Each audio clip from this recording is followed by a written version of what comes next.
Okay, so you wanna read, that's great, awesome. You get a book, you read it, and you're hoping that it will make your life easier or you will learn something valuable from it. But the reality is that after you're done reading, either you won't remember anything, or even if you do, after a few weeks your brain will move on to something else and you will totally forget the book and its lessons. I know this is true because it happened to me far too often in the past, and that is the reason I've researched and made this video. Today we will go over 4 tips to make you read a book once and remember it forever. Well, not forever, but for a very long period of time. Besides reading for pure entertainment, there are 2 types of active reading, that's reading to collect facts and reading for comprehension. But author Neil Postman, 1931 to 2003, argued that this classification is a modern construct. In the past, before technology changed the nature of reading, there only existed one type of reading, reading for comprehension. Because information wasn't so widely available, once you got a book, you made sure to get every single bit of information out of it.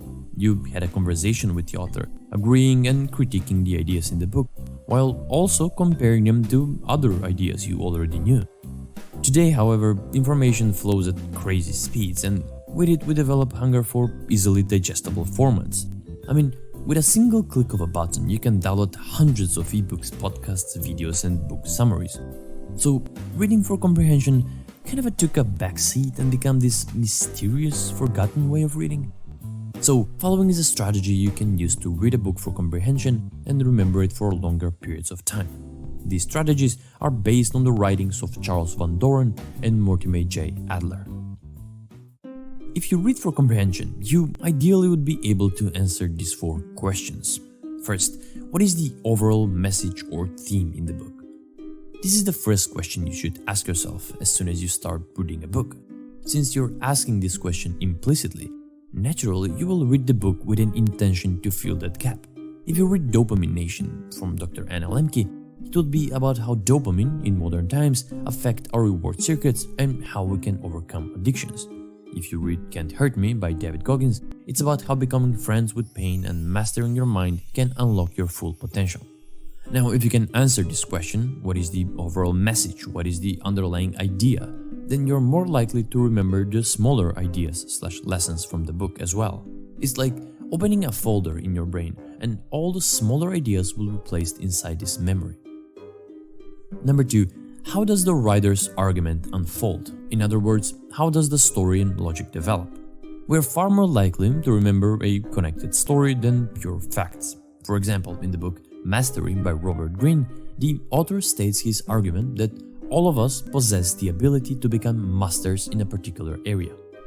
He then proceeds to expand on this idea and walk you through the different stages, from being clueless to finding your life's task or life's goal, then beginning an apprenticeship to learn the basics, followed by finding a mentor and absorbing his knowledge, then entering the creative active phase, which is experimenting with the knowledge you gained, and finally attaining mastery. He outlines the whole journey from being clueless to attaining mastery, and once you identify the pattern of how the author's argument unfolds, you will not just understand the book better, but also absorb and recall it with greater accuracy. Number 3 is questioning the contents of the book. Once you have understood the ideas the author has put forward, you can judge the quality of the content. Are the ideas truthful? Are they biased? Do they apply in modern times as well as they did back then when it was written? You should ask yourself, do you agree or maybe disagree with some of them, while also providing evidence for your opinions? Let's take mastery again, for example. The author says that a long apprenticeship phase is required for mastery. If you disagree with this idea, can you provide an example of someone you know that attained mastery without the long apprenticeship? Or do you agree with it? Do you know someone who mastered their field and also went under a long apprenticeship in the past? If you can agree or disagree while providing evidence, your brain will remember the idea you critiqued or defended with much better clarity, making it easier to recall and use it. Which leads us to the final step. Ask yourself, how will you act upon the ideas? In other words, how are you planning to use them? In the book Atomic Habits, there's this idea that changing your environment plays a huge role in the creation of habits. I wanted to make a habit of taking supplements and vitamins daily without forgetting them after a few days. which has happened quite a few times in the past. I used the idea of environment and placed the water jug and all the supplements I need right next to my keyboard, where I do most of my work. It's safe to say that in the past year, from 365 days, I've missed maybe around 10 days in total. With the act of using the idea, not only that I remember it in that particular context, I begin to understand it on a much deeper level, since I experienced it and made it my own. Now, even if several years pass by and you ask me about the ideas in the book, my brain will say supplements near keyboard makes habit easier, and I'll be able to recall and explain the idea with great clarity. And that is how you read a book, understand it better and remember it forever. In short, figure out what is the overall message or theme in the book and try to describe it in your own words. Pay attention to how the writer's argument unfolds. Look out for recurring ideas. They usually are the most important and quite often the focus of the book. Question the contents and the ideas in the book.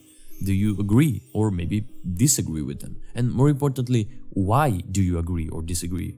Do you have an example in mind? And finally, ask yourself, how can you act on the ideas of the book? Tailor a simple plan and maybe do act on them this time around. If you found this video helpful, consider taking a few seconds to click the like button as it helps the channel. Anyway, hope these videos help and I'll see you in the next one.